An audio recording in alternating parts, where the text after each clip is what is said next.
तो स्वागत है आप सबका फिर से सूफी ट्रैम्प हियर में। कुछ बातें आपकी, कुछ मेरी, कुछ थिएटर की, कुछ साइंस की, कुछ मैथमेटिक्स की और कुछ किस्सों की भी। और आज वीडियो होने वाली उस इंसान के बारे में जिस इंसान को कहा जाता था कि वो इन्फिनिटी को समझता था, जानता था। वो इंसान जो सिर्फ मात्र 32 साल इस दुनिया में जिया, मगर उसके बावजूद भी उसने इस दुनिया को 4000 से भी ज्यादा ऐसे मैथमेटिकल फॉर्मूलेस दिए जिनके पीछे वो कोई प्रूफ नहीं छोड़ के गया था। और आज जब दुनिया उनको सॉल्व करती है तो बहुत सारे रहस्य सुलझा लेती है। आज उन इक्वेशन का इस्तेमाल होता है स्ट्रिंग थ्योरी में, ब्लैक होल की मिस्ट्री समझने में। वो इंसान जिसके पास कोई भी फॉर्मल मैथमेटिक्स की ट्रेनिंग नहीं थी, उसके बावजूद भी उस समय के सबसे बड़े मैथमेटिक्स के जायंट जिसको हम कहते हैं जीएच हार्डी, उनके दस्तक जब उनके पढ़ते हैं उनके कागजों के पास, तो उन्होंने देखते हैं कि ऐसे कौन से इक्वेशंस है 120 जिनके पास कोई मैथमेटिकल प्रूफ नहीं है, मगर फिर भी वो बहुत सेंस बनाते हैं। वो इंसान जिसने दुनिया को सब कुछ दे दिया, वो इंसान जो एक मिस्ट्री पीछे छोड़ गया, वो इंसान जो कहता था कि अगर मेरे लिए मैथमेटिक्स मेरे भगवान को मुझसे नहीं जोड़ती तो मेरे लिए कोई सेंस नहीं बनाती। वो इंसान जो अपने पीछे छोड़ गया कई रहस्य कि सपने क्या हमें सच में ऐसी बातें बता सकते हैं जो हमें प्रूफ्स की जरूरत ना पड़े। वो इंसान की बात है इस वीडियो में। तो डॉक्टर साहब, म्यूजिक।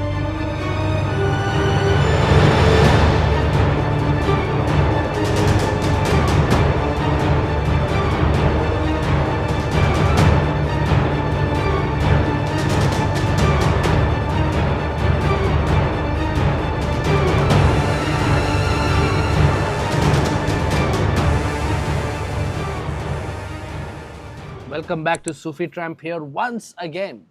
तो हमने बहुत पहले एक बात कही थी कि दिन हो, रात हो, बरसात हो, शूट चलते रहेगा। मगर आपसे मेरी एक बहुत हम्बल रिक्वेस्ट है कि भाई प्लीज बरसात में अब शूट नहीं रखना। बारी बारी सब बीमार पड़े। अगर आप ध्यान दोगे सब लोग थोड़ा सा मेंढक के जैसे साउंड कर रहे हैं क्योंकि सभी का गला कभी ना कभी पिछले एक हफ्ते में बैठ गया था। तो बरसात के अलावा शूट कभी भी चलेगा, करना पड़ेगा बरसात में शूट की। देखिए, हम आपसे बता दें, हम इतने यूट्यूबर जो आपको दिख रहे हैं, आपको लगता है कि हम तो बहुत ज्यादा पैसा कमाते हैं। पैसा होता तो मैं स्टूडियो में आ जाता। स्टूडियो में कोई बरसात नहीं होती। हमारे पास यही स्टूडियो है, हमारे पास यही लाइटें हैं और यहीं पे हम शूट करेंगे। तो बरसात में शूट होगा, वीडियो बहुत डिले हो जाती है। अरे बाप रे, ठीक है, तो शूट होगा। एक्यूजेशंस लग रहे हैं मेरे। एनीवेज, तो वीडियो है रामानुजन साहब के ऊपर कि क्या थी उनकी बातें, क्या थी उनकी मैथमेटिक्स और क्या थे उनके वो सपने जिनके बारे में आज तक दुनिया अंदाजा ही लगा रही है कि ऐसे कैसे सपने में इतने एग्जैक्ट और एक्यूरेट चीजें आती है, क्वेश्चंस आती है जो आज नहीं। जैसे कि एक बहुत मैंने एक रील भी बनाई थी कि 1920 में एक सपना आया था। उस फंक्शन के बारे में मैं आगे जिक्र करूंगा जिसको कहते हैं मॉक थीटा फंक्शन, जिसका इस्तेमाल करके 2002 के अंदर लोगों ने ब्लैक होल के अंदर की एंट्रोपी को सॉल्व किया। उस समय उसका यूज समझ में नहीं आ रहा था। तो इस सपने में कैसे रिवोल्यूशन हो सकती है, इसके ऊपर है। तो सबसे पहले मैं पूछना चाहता हूँ डॉक्टर साहब, बायोलॉजी के हिसाब से आप डॉक्टर हैं, हम आपके पेशेंट हो सकते हैं, बायोलॉजी के हिसाब से ये क्या है सपने यार? अच्छा, मैं आपको दो ऑप्शन देता हूँ। हाँ, do you want the very long answer और do you want the short answer? Video बहुत लंबी हो जाती है इसलिए हम शॉर्ट आंसर लेंगे। अच्छा, तो शॉर्ट आंसर ये है कि हमें नहीं पता सपने क्या होते। वाह, क्या बात है सर, क्या बात है सर। और फिर भी लोग क्लेम करते हैं कि यार देखो, मैं मानता हूँ कि दुनिया में एक सुप्रीम पावर है, सुप्रीम बीइंग है जो चीजें हम तक शायद कम्युनिकेट करवा सकती है। तो वैसे ही शायद वो जो नम्मागिरी जो उनको कहते हैं, उनके कुल देवी उनके सपने में आती थी, उनको इक्वेशंस को और थ्योरीज को रिवील करती थी उनको। तो वो क्लेम करते थे, जिसमें मैं बहुत तरीके से बहुत साकित ढंग से कह सकता हूँ कि मैं इस बात में मानता हूँ। ठीक है, आप एक काम कीजिए, आप एक बार थोड़ा क्लियरली बता दीजिए कि आप एग्जैक्टली मानते क्या है। नहीं तो अलाउ मी टू एक्सप्लेन। आपका ये मानना है? मेरा ये मानना है कि यूनिवर्स हमसे बात कर सकता है, इसलिए मैंने एक वीडियो में बोला भी था। हाँ, कि आपका ये मानना है कि परहैप्स ये एक यूनिवर्स या फिर एक ट्रांस डिमेंशनल कम्युनिकेशन टाइप चीज है। हाँ, कि ये इन्फॉर्मेशन आपको कहीं से आती है और ये आपके ड्रीम्स में मैनिफेस्ट होती है। इन अ वे यूनिवर्स आपसे बात कर रहा है, कर सकता है सिलेक्टेड लोगों से।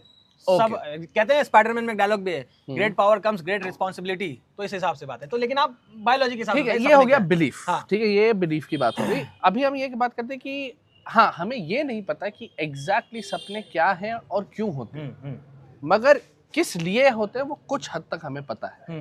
देखिए, क्या है कि हमारी जो ब्रेन है, हमारी ब्रेन रिस्पॉन्सिबल होती है हमारे सभी वाइटल फंक्शंस के लिए। हमारा जो हार्ट बीट होता है, हम जो सांस लेते हैं, जो देखते हैं, सुनते हैं, बोलते हैं, ये सब कुछ ब्रेन रिस्पॉन्सिबल होता है। ड्रीम्स में आप जो जो चीजें देखते हैं, ये सब एक्चुअली आपकी ब्रेन की बदौलत ही आप देख पाओगे।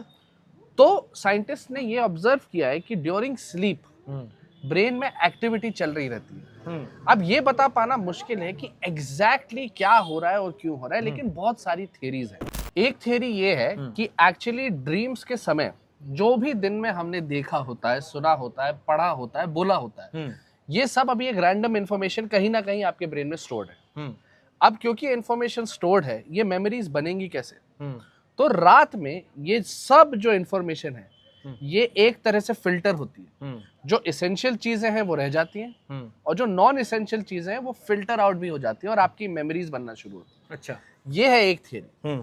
कुछ साइंटिस्ट का ये मानना है कि ये एक सर्वाइवल मतलब मैकेनिज्म है हमारा, कि बहुत पहले क्या होता था, क्योंकि ह्यूमंस के आजू बाजू खतरा बहुत होता था, जानवर होते थे, नेचर खुद काफी हार्श रहता था कई कई जगहों पर, तो एक्चुअली ड्रीम्स में हम ये सब सिनारियोज इमेजिन करके प्रिपेयर करते थे खुद को डेंजर को फेस करने के लिए।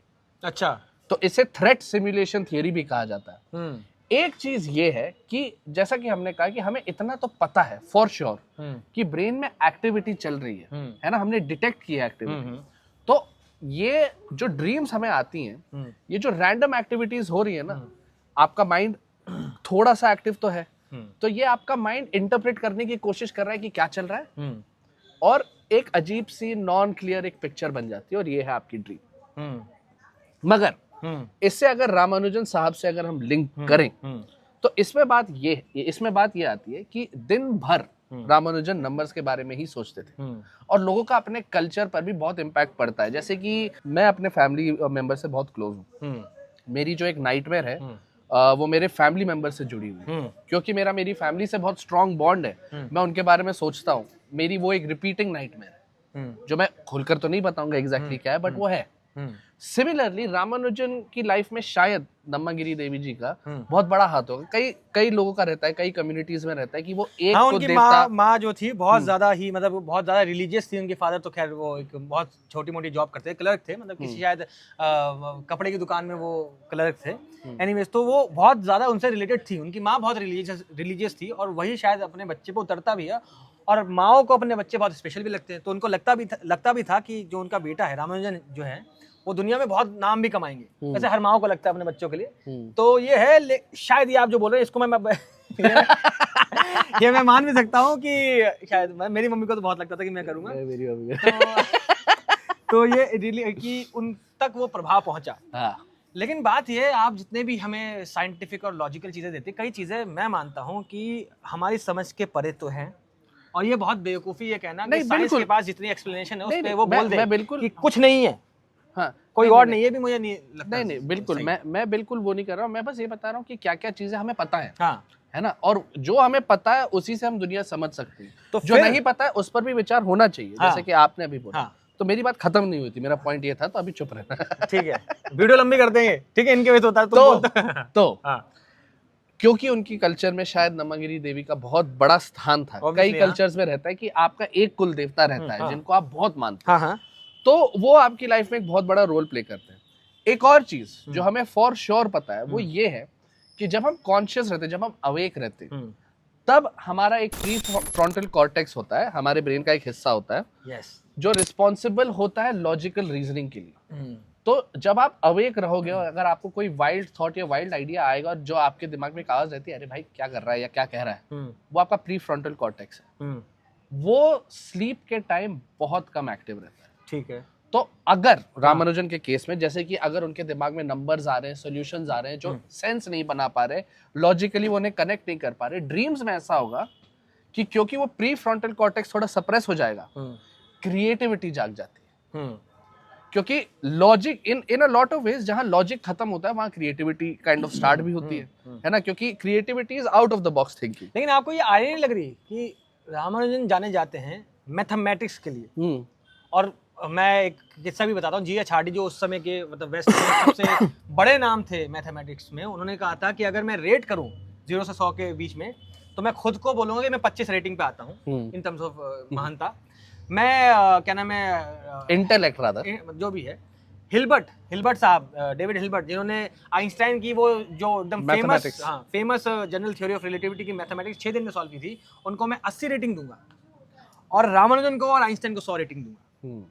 ठीक है, तो लॉजिकल चीजों पे बात करते हैं रामानुजन। और अभी आप जब बोल रहे हैं कि क्रिएटिविटी आती है सोने से, जब लॉजिकल ब्रेन खत्म हो जाता है, तो कितनी आयरनी की बात है आयरनी तो है, बिल्कुल है। इनफैक्ट हमने बहुत शुरुआत के वीडियोस में हमने ये बहुत डिस्कस किया था कि actually scientific thinking is more creative than logical, है ना? क्योंकि जब Einstein came up with special theory of relativity पहले आई थी ना, तो जब वो भी आई थी, जब वो बहुत सारी चीजें डिस्क्राइब कर रहे थे, ये क्रिएटिव था। ठीक है, हाँ बिल्कुल, है ना? तो डेफिनेटली अगर आप क्रिएटिव हो, इसका बिल्कुल ये मतलब नहीं है कि आप साइंटिफिक नहीं हो। अगर आपके पास साइंटिफिक एक्यूमेन है और आप क्रिएटिव हो, शायद आप एवरेज से बेहतर कर सकते हो। लेकिन ये जो सपने में उनको ऐसी इक्वेशंस आ गई, मैं आपको एक किस्सा बताता हूँ। वो शायद उनका वो रामानुजन को जो मैथमेटिक्स में इंटरेस्ट आया था, वो जब उम्र 12 साल की उम्र के आसपास थे, तो उन्होंने किताब पढ़ी थी। मैं भी आज आर्यन खान की तरह प्रॉम्प्टर लेके आया हूँ ठीक है, कि किताब का नाम था synopsis of elementary result in pure and applied mathematics by एस.एल. लोनी। उसके अंदर 1200 के करीब जो थे ना, वो रिजल्ट्स लिखे थे, मैथमेटिकल इक्वेशंस लिखी हुई थी, और वो जो है ना, उसके प्रूफ्स नहीं थे। तो 12 साल की उम्र में उन्होंने पढ़ा, और उनको रामानुजन को मैथमेटिक्स में इतना इंटरेस्ट आ गया कि बाय द वे वो कोई भी कॉलेज के एग्जाम पास नहीं कर पाते थे, क्योंकि उनके पास मैथमेटिक्स की तो भरपूर नॉलेज थी, मगर ये नॉलेज नहीं थी कि भैया बाकी चीज़ों को भी तो सॉल्व करना है ना एग्जाम निकालने के लिए। तो इस चक्कर में वो मैथमेटिक्स में फेल होते थे, और अराउंड 21 साल की उम्र में फिर उनकी शादी भी हो गई। फेल होते थे, बाकी सब्जेक्ट में फेल हो जाते थे। मैथमेटिक्स नहीं, बाकी हाँ ऑब्वियसली मैथमेटिक्स के अलावा जो बोला मैंने, उसमें फेल हो जाते थे। उनको मैथमेटिक्स से इतना प्यार था, और इसलिए उनका इंडिया में मोस्टली कॉलेज में सिलेक्शन नहीं हो रहा था। यहाँ पे एक सिस्टम है कि अगर तुम किसी चीज़ से प्यार करते हो, तो तुम्हें आसपास के भी एक्स्ट्रा मैरिटल अफेयर करने पड़ रहे हैं, लगता है, तब जाके तुम क्या नाम है ये एग्जाम निकाल सकते हो। तो वो सब चीज़ें रामानुजन के साथ उस समय, जब उनके मैथमेटिक्स का प्यार हद हो चुका था। और मैं, आप क्या बोल रहे थे, मैं बीच में काटा, मैं भूल गया। तो जो भी था, हाँ, तो ये इनका मैं बात सारी ये आ रही है कि एक इंसान जो ऐसे ऐसे सपने देखता है, और फिर जीएच हार्डी को जब उन्होंने लेटर लिखा, वो बहुत फेमस लेटर है, 1913 के करीब शायद लिखा गया था, मैं लिखा होगा शायद, हाँ 1913 में था, जिसमें उन्होंने 120 इक्वेशंस या फॉर्मूला डायरेक्ट रिजल्ट्स उनको भेजे थे, हैंड राइटिंग के अराउंड में लिखा होता। और जीएच हार्डी के पास पहुंचा, और लिटिल वुड करके उनके साथी थे, वो बहुत पेपर्स आते थे उनके समय, उस समय उनके पास आते होंगे। उन्होंने कहा यार कोई बकवास इंसान होगा, छोड़ो। फिर लेकिन जब उन्होंने पढ़ा और ऐसे ऐसे फॉर्मूलेस देखे जिनका कोई डेरिवेशन नहीं भेजी थी, उन्होंने डेरिवेशन के बिना जस्ट रिजल्ट भेजा था, तो उनको लगा यार ये रिजल्ट जो है ना, ये काम कर रहे हैं, इसमें कुछ तो होगा, इस बंदे में कुछ है। और फिर इनविटेशन आया जीएच हार्डी की तरफ से कि रामानुजन साहब आप यहाँ कैम्ब्रिज आओ। अब कैम्ब्रिज आने में दिक्कत क्या हो रही थी उनको, उनकी माँ, जैसे मैंने आपको बोला कि वो बहुत रिलीजियस थी, और उनके हिसाब से, उनके बिलीव्स के हिसाब से समंदर में ट्रैवल करना एक सिन है, टैबू था। नहीं, सभी का था, हाँ, मतलब वो इंडियन कल्चर का ही वो एक पार्ट था कि वो जो काला पानी जो हम कहते हैं ना, वो एक्चुअली एक बिलीफ था कि एक्चुअली एक परे उसमें जा रहे हो, आप एक फॉरेन लैंड में जा रहे हो जहाँ अच्छे लोग नहीं है, जहाँ खतरा है। तो वो मना कर रही थी उनको, और फिर वही हुआ, जो उनकी कुलदेवी है, ऐसा कहा जाता है कि उनकी माँ के सपने में आई और उनको कहा कि आप अपने बच्चों को बोलो, जाने दो उनको, कैम्ब्रिज जाने दो, क्योंकि उनके लिए महानता वेट कर रही है। तब उनकी माँ मानी। और बाय द वे, हम जिस थिएटर ग्रुप में काम करते थे, स्वतंत्र थिएटर, उसके अंदर एक नाटक भी है, द मैड मैथमेटिशियन नाम से, उनके ऊपर, जिनके ऊपर ये हमने पूरा उनके ऊपर नाटक ही बना रखा है सर ने, कभी शायद हम भी प्ले करेंगे वो। तो उसके अंदर एक किस्सा आता है, फिर वो छोड़ के जाते हैं, शायद उनके लिए वो सही हो जाता नहीं है, 5 साल वो कैम्ब्रिज में गुजारते हैं, बहुत बीमार हो जाते हैं, बहुत ही ज़्यादा बीमार हो जाते हैं, वापस इंडिया आते हैं 1919 के करीब, और 1920 में वो अपना आखिरी खत भेजते हैं जीएच हार्डी को। हम उस पर बात करेंगे, जो उसके अंदर उन्होंने मॉक थीटा फंक्शन के बारे में जिक्र किया था, वो आखिरी खत उनको जीएच हार्डी को गया, और वो मॉक थीटा फंक्शन जो मैं आपको बता रहा था, वो आगे चल के ब्लैक होल की मिस्ट्री सॉल्व करता है। सपने में वो कहते थे कि उनकी जो देवी थी, कुल देवी थी, वो आके रिवील करती थी रिजल्ट्स, बस उनको रिजल्ट आते थे, और वो ये मानते थे कि मैथमेटिक्स इंट्यूशन का काम है। अब सोचिए, वेस्ट में मैथमेटिक्स एक हार्डकोर लॉजिकल सिस्टम पे चलता है कि हमारे पास डेरिवेशन होना चाहिए, हमारे पास प्रूफ होने चाहिए, मगर उसमें क्या नाम है, यहाँ पे हम जाएंगे, वहाँ पर रामानुजन साहब के हिसाब से देखें तो वो है इंट्यूशन का खेल। और लगता है वीडियो के पीछे कोई चीज़ें चल रही है, तो आप बुरा मत मानिएगा तो ये बातें हो रही थी उनके साथ, और रामानुजन ने उस समय दुनिया को ऐसी मतलब उनकी जो महानता है क्या नहीं, वो एक काम करते, थोड़ी मैथमेटिक्स की बात करेंगे। और हमारे साथ, हमारे 4 लोग ग्रुप में 2 ही प्रोडिजी हैं हमारे लिए मैथमेटिक्स में, उनसे ही हम मैथमेटिक्स के ऊपर उनकी बातें करेंगे। और मैं आपको बस इतना बताना चाहता हूँ कि जो रामानुजन थे, वो बचपन से ही, 12-13 साल की उम्र से ही, उनको जो सपने में रिवील होती थी इक्वेशंस, वो सब वो एक नोटबुक में लिखते थे, और वो बहुत फेमस नोटबुक आज भी जानी जाती है। इंडीड मान ले। और 1976 के समय में बाकी जो उनके जो उन्होंने रिवील किया था, वो क्या करते थे, सपने में उनको मिला, उन्होंने कुछ लिखा। इसलिए मैं जब अपनी रील बनाता हूँ तो उसके अंदर मैं वो सीन डालता हूँ, ट्राई करता हूँ कि वहां तक बता सकूं कि कैसे एक डायरेक्ट रिवोल्यूशन आ रहा है कि हाँ ये चीजें होने वाली है।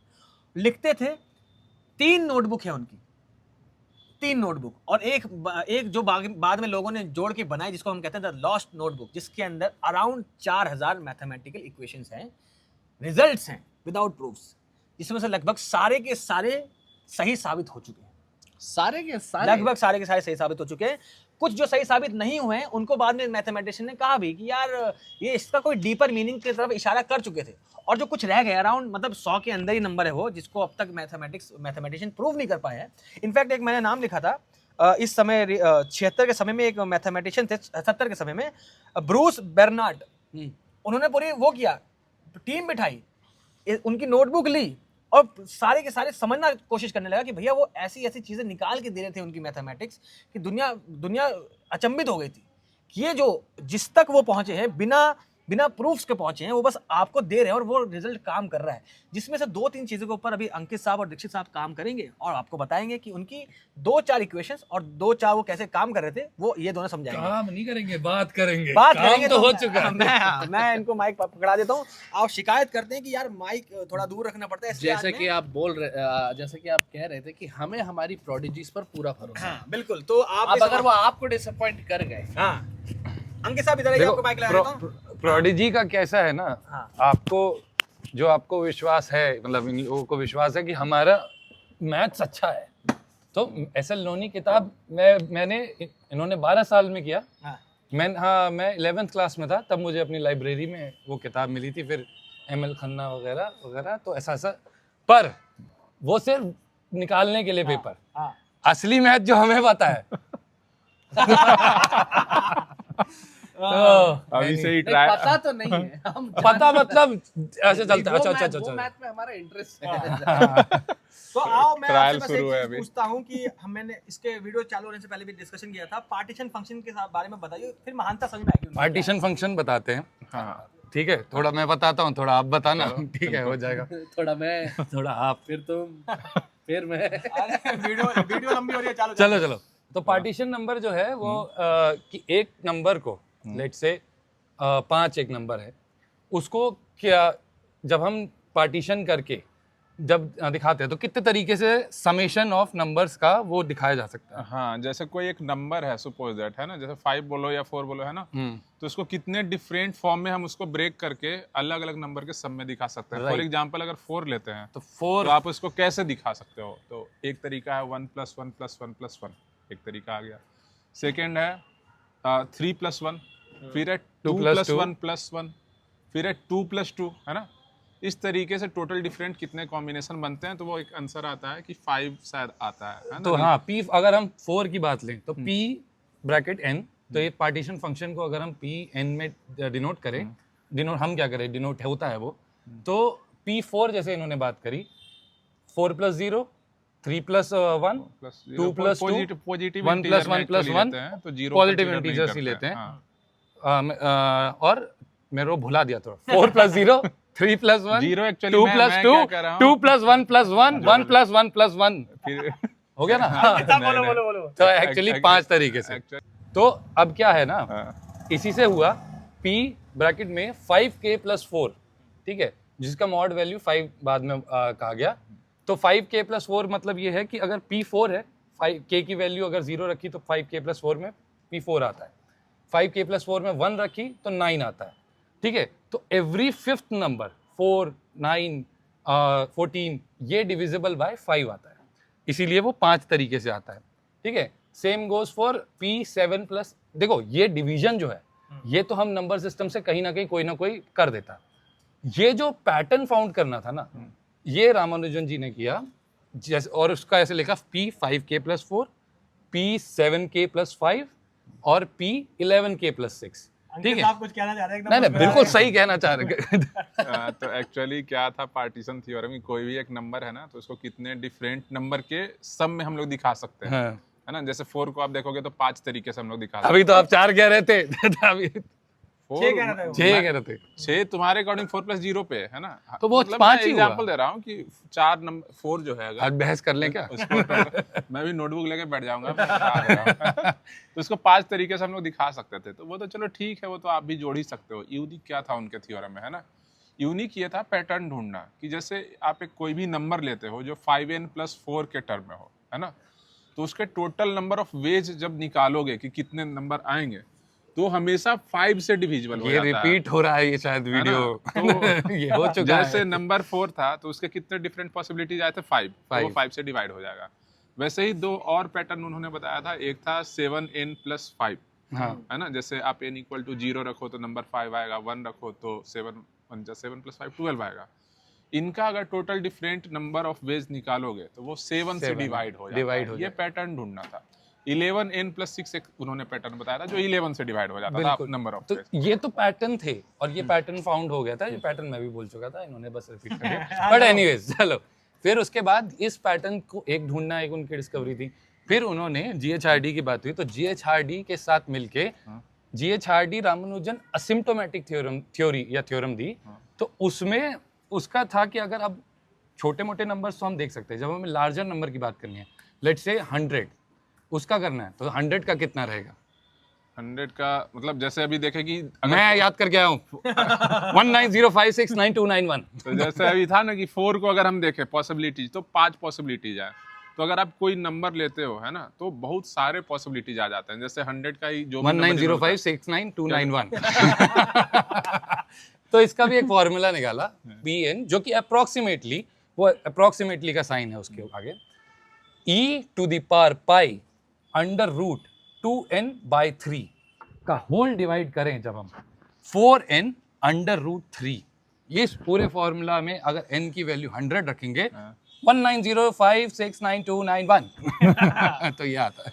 हाँ, तो वही था। अगर जैसे जैसे नंबर, ये तो 100 की बात हुई, है ना, कि अगर 100 को ही आप डिफरेंट पॉजिटिव नंबर के सम में दिखाना चाहोगे तो इतने सारे पॉसिबिलिटीज आते हैं। सपोज दैट नंबर अगर ज्यादा बड़ा हो गया, 1 लाख हो गया या 2 लाख हो गया, तो उसके कितने पॉसिबिलिटीज बनेंगे, है ना, मिलियंस ऑफ पॉसिबिलिटीज बन जाएंगे। और जो कि इस फॉर्मूला से निकल सकता है। अब यही था, हाँ, कन्वर्जेंस फॉर्मूला इसको बोला गया था ना, कि आप कैसे निकालोगे। मान लो कोई बहुत बड़ा नंबर आ गया तो बहुत सारे पॉसिबल वेज आ जाएंगे, तो अब तुम क्या जोड़ते रहोगे क्या 1 मिलियन टाइम्स, पर इस तो उसी के लिए ये कन्वर्जेंस फॉर्मूला दिया गया था कि आप बता दो। इसका मेन जो उपयोग था, वहां पे बढ़ते हैं यहाँ से, वो था मॉक थीटा फंक्शन, जिसके हमने बात भी करी। तो मॉक थीटा फंक्शन के बारे में आप बताएंगे ना?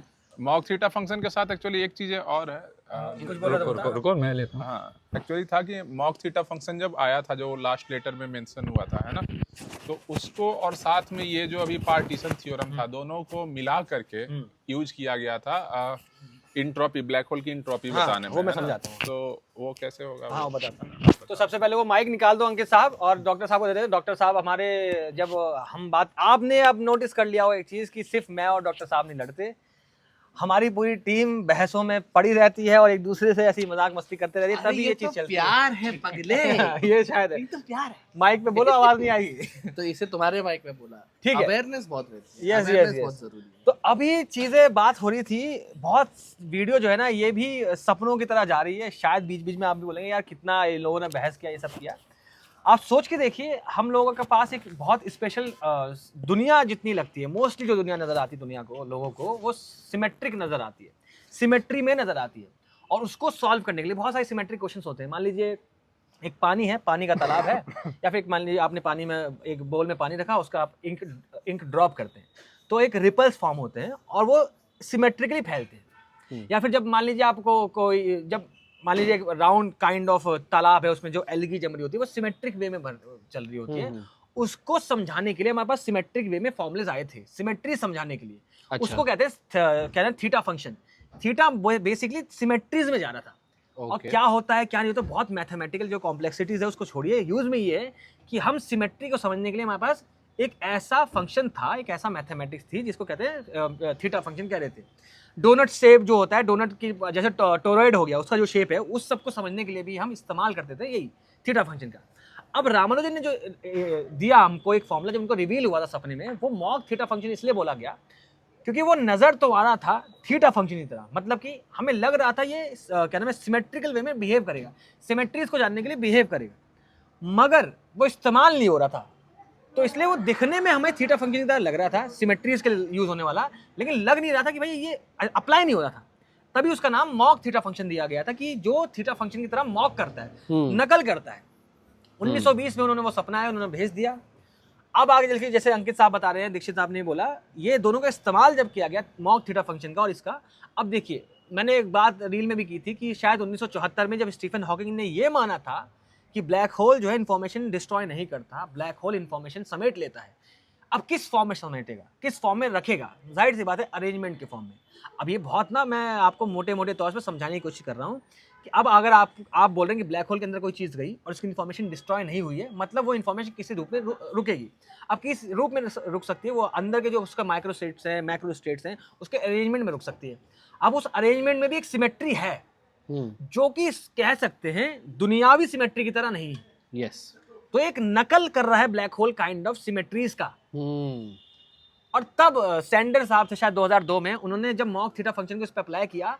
अब ये कैसे आता है, बेसिकली जो ब्लैक होल एक रेडिएशन निकालता है जिसको हम कहते हैं Stephen Hawking radiation. Hawking radiation के हिसाब से समझ में आता है बेसिकली कि उसके अंदर कितनी इंफॉर्मेशन किस वे में स्टोर है। क्योंकि अगर ब्लैक होल रेडिएशन निकाल रहा है और उसमें सारी रेडिएशन को मैं कलेक्ट कर लूँ, बहुत तगड़ा कंप्यूटर लगा दूँ, तो मैं समझ जाऊंगा अंदर क्या गया। समझ रहे हो, कोई चीज़ अंदर गई, कोई रेडिएशन बाहर निकल रही है, इसका मतलब उसी अंदर जाने वाली चीज़ की वजह से रेडिएशन बाहर निकल रही है। मतलब कि वो रेडिएशन कोई ना कोई ताल्लुक बनाती है इसके साथ इंफॉर्मेशन के, जो उसके अंदर जा रही है। ठीक है, उसी चीज़ को जब उन्होंने, एक तो वो तरीका होता था, उसी चीज़ को जब उन्होंने इस फॉर्मूले से मॉक थीटा फंक्शन से ब्लैक होल के डायमीटर, साइज सबके इस्तेमाल करके अप्लाई किया, तो सिमिलर आ गया, सेम आ गया। मतलब कि मॉक थीटा फंक्शन आपको एक नया तरीके से वेरीफाई कर सकता है कि ये समझा रहा है हमें एंट्रोपी ब्लैक होल की, यानी कि वो इन्फॉर्मेशन को समझा पा रहा है। मॉक थीटा फंक्शन वैसे इस्तेमाल में आया और दुनिया उस समय भी अचंभित थी। मैंने जैसे आपको बोला कि 1970 में दुनिया के सबसे बड़े बड़े मैथमेटिशियन लोग आए उनकी डायरीज को समझने के लिए कि जिनको वो रिवील बोल रहे थे वो बहुत ज़्यादा धार्मिक थे। और मैं भी ये मानता हूँ कि चीज़ें, इस दुनिया की जो चीज़ें हैं, ये सिर्फ उतनी नहीं है जितनी हमें नज़र आती है। हम सब जो है एनर्जीज हैं, एक सर्टेन वे में वाइब्रेट कर रहे हैं। स्ट्रिंग थ्योरी आपको समझाती है कि स्ट्रिंग्स, हम बेसिकली एनर्जी के स्ट्रिंग्स हैं, वो वाइब्रेट कर रही है। हमने मैथमेटिक्स में भी पढ़ा है, हमने फिजिक्स में पढ़ा है कि अगर एक्सटर्नल फ्रीक्वेंसी इंटरनल फ्रीक्वेंसी से, सिस्टम की फ्रीक्वेंसी से यानी नेचुरल फ्रीक्वेंसी से मैच कर जाती है तो रेजोनेंस में आ जाता है। मैं यहाँ पे कोई मिस्टिकल बातें नहीं कर रहा हूँ, मैं बस ये बोल रहा हूँ कि शायद कई चीज़ें हमारी आंखों और समझ के भी परे है। जो उनके साथ हो रहा था, शायद वो उनका दिमाग, उनकी सोच, उनकी अंडरस्टैंडिंग यूनिवर्स के साथ उस वे में ट्यून थी, रेजोनेट करती थी कि कई चीज़ें उनके सामने रिवील होती थी जिसको बाद में आगे चल के खारिज भी नहीं किया जा सका। सोच रहे हैं आपको डायरीज मिलती है 4000 मियर फॉर्मुलेस की, और वो फॉर्मुलेस इस्तेमाल किए जा रहे हैं जिनका उनका क्लेम है कि उनको उनकी कुल देवी आके उनको बताती हैं। तो आप इस बात को नेग्लेक्ट नहीं कर सकते कि जो वो बोल रहे हैं वो मियर हमारे ब्रेन का कैलकुलेशन नहीं है। कह सकते हैं शायद एक ऐसी चीज़ है जो हमारी समझ के परे है, जो यूनिवर्स के समझ के परे है, जिसमें यूनिवर्स एग्जिस्ट करता है और रेजोनेट करके हमें चीज़ें पहुंचा रहा है। मैं यहाँ से कोई मिस्टिकल बात करने की कोशिश नहीं कर रहा हूँ। मैं आपको एक किस्सा बताता हूँ। मैं अपनी माँ को बहुत मानता हूँ, आपने मेरी अगर वीडियोस देखी होंगी तो। मैं एक ज़माने में एक्टिंग की फील्ड ये सब छोड़ने वाला था। मुझे मेरे सपने में मेरी माँ आके बोलती है एक्टिंग फील्ड मत छोड़ना। ये 2019 या 2021 की बात है। अगर मैं उस समय थक हार के डिप्रेस होकर छोड़ देता तो ये कंटेंट नहीं बनता और हम आज साथ नहीं बैठते और आप लोग नहीं जुड़ते। तो कई चीज़ें शायद समझ के परे है, मैं इस चीज़ में मानता हूँ। ये उनके साथ हो रहा था। आपके क्या विचार है? मेरी बस इतनी मतलब ऐसा आप नहीं करते हो इसलिए मैं तुमसे उतना डिबेट भी नहीं करता। लेकिन कई लोग ऐसे रहते हैं कि they are very happy with this explanation. हाँ, वो खुश है कि हाँ यार हम तो समझने के लायक ही नहीं है। हाँ, ये गलत है। हमें तो कभी समझने की कोशिश भी नहीं करनी चाहिए। ये गलत है। और ये गलत है। हाँ। Just because there are answers that we don't understand yet does not mean कि हम कल उन्हें नहीं समझ पाएंगे या परसों नहीं समझ पाएंगे या 100 साल बाद नहीं समझ पाएंगे। हाँ। ये जो यूनिवर्स में जो भी चीजें एग्जिस्ट करती हैं, उसका जो भी देखकर हम उन्हें मैथमेटिकली इंटरप्रेट करते हैं, ये एक अलग तरीके की परसूट है। ये एक परसूट है हमारे पूरे अस्तित्व को समझने की। हाँ, है ना। और यही परसूट जारी रहनी चाहिए। बिल्कुल। इसको आप जस्ट मतलब मैं बस ये मेरी ये दरख्वास्त है कि अगर आप इस थिंकिंग से अलाइन करते हैं तो बस अपनी क्यूरियोसिटी को खत्म मत कीजिए। नहीं, होनी भी नहीं चाहिए क्यूरियोसिटी, वही मैं बोलना चाह रहा हूँ। ये जो चीजें हैं आपको समझनी चाहिए कि इसके पार बहुत चीजें हैं, और ये चीजें कईयों के साथ हुई हैं। आइंस्टाइन को भी बहुत सारी थॉट एक्सपेरिमेंट्स की बात करते थे वो, जैसे अभी अब थॉट एक्सपेरिमेंट में अभी बेल बज गई है ऊपर थॉट एक्सपेरिमेंट की बात करते थे। हाँ, तो थॉट एक्सपेरिमेंट के थ्रू उनको चीजें मिली, तब जाके रिलेटिविटी का जन्म हुआ, तब जाके general theory of relativity. In fact वो भी मतलब ऐसा कहा जाता है कि वो बहुत सारे नैप्स लेते थे। एल्बर्ट आइंस्टाइन नैप्स लेते थे और शॉर्ट नैप्स लेते थे, और वो हाथ में एक चीज उनके हाथ में एक पेपर वेट रहता था, और वो ऐसे सो जाते थे। अब क्या होता है, धीरे धीरे आपके मसल्स रिलैक्स होते हैं कुछ मिनटों के अंदर, जैसे ही वो पेपर वेट गिरा उठते थे, जो कुछ भी सपने में आया, हाँ तो शायद मैंने ये कहानी नहीं पढ़ी, ये चीजें हो भी सकती है गलत हो। उससे पहले मैं बस हाथ मिलाना चाहूँगा, बहुत देर से कोशिश कर रहा हूँ कि, क्योंकि मैं भी इसी थ्योरी में मानता हूँ जो आप कह रहे हैं, क्योंकि जो आपके दिमाग में चलता रहता है ना, नहीं मैं यहीं से बोलता हूँ, जो आपके दिमाग में चलता रहता है, ठीक है, सबकॉन्शियस माइंड हमसे बात नहीं कर सकता डायरेक्टली, ठीक है, तो सबकॉन्शियस माइंड जो है वो बात हमसे करता है ड्रीम्स में, ठीक है, और ड्रीम्स एक तरीका, एक डोरवे है ताकि सबकॉन्शियस माइंड कॉन्शियस माइंड से इंटरैक्ट कर सके। बहुत छोटा सा कब एग्जांपल देता हूँ, शायद मतलब मेरे साथ तो हुआ ही है, ऑडियंस में भी किसी लोग कईयों के साथ हुआ हो मे बी, और आपके साथ भी, कि जब मैं हिस्ट्री वगैरह कुछ याद करता था जब पेपर एग्जाम के लिए, तो मैं याद करके सो जाता था, ठीक है, और याद तब कच्चा पक्का रहता था, सो उठता था, एक कॉमा तक याद समझा, ठीक है। आप अगर नाटक में, अगर हिस्ट्री से नहीं, नाटक में कोई भी मोनोलॉग आप याद किया होगा, नहीं हो रहा, वो नहीं हो रहा, तो सबसे बढ़िया कि उसको पढ़ के सो जाओ। मैं ये नहीं कह रहा कि भाई आज कल एग्जाम है, कल आज पढ़ना और सो जाना वो क्या है कि आप ना कोशिश नहीं, वो चीज आप जो बाय हार्ट कोशिश करते हो उसको तैयार करके।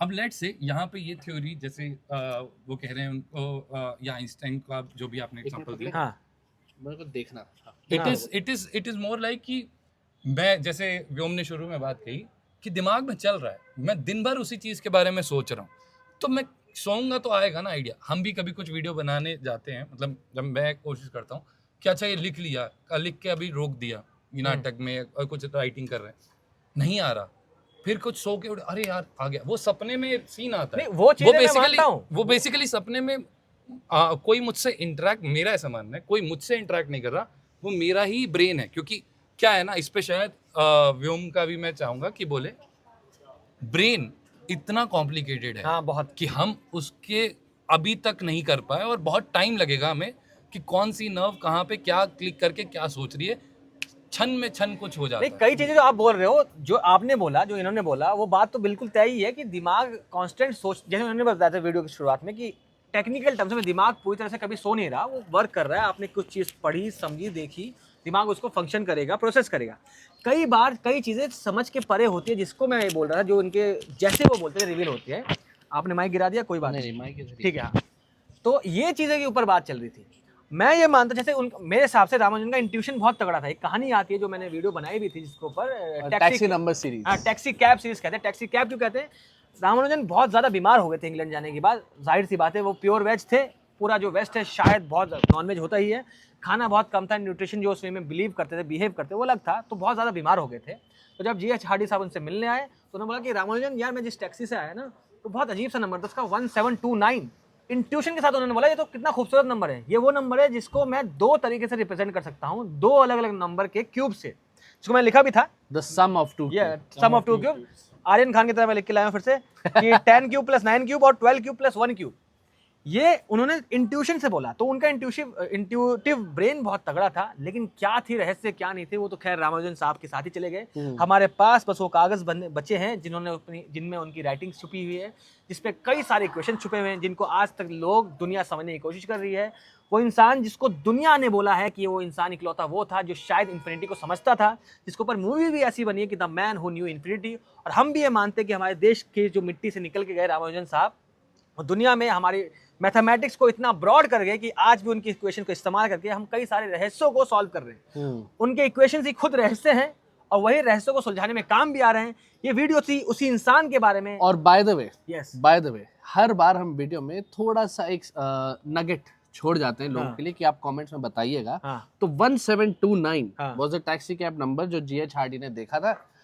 कुछ और टैक्सी कैब सीरीज के अगर आपके पास उदाहरण है तो कमेंट्स में जरूर बताइए। बिल्कुल बताइएगा। ये एक और चीज, क्योंकि क्या है, एक और नगेट मैं अपनी तरफ से छोड़ना चाहता हूँ कि क्योंकि ड्रीम्स के बारे में बात हुई है, स्लीप के बारे में बात हुई है, मैंने one of the most interesting podcast अपने जीवन में करीब 6 साल पहले देखा था, जो वर्ल्ड का one of the definitely the most streamed and the best podcast in the world, जो रोगन एक्सपीरियंस।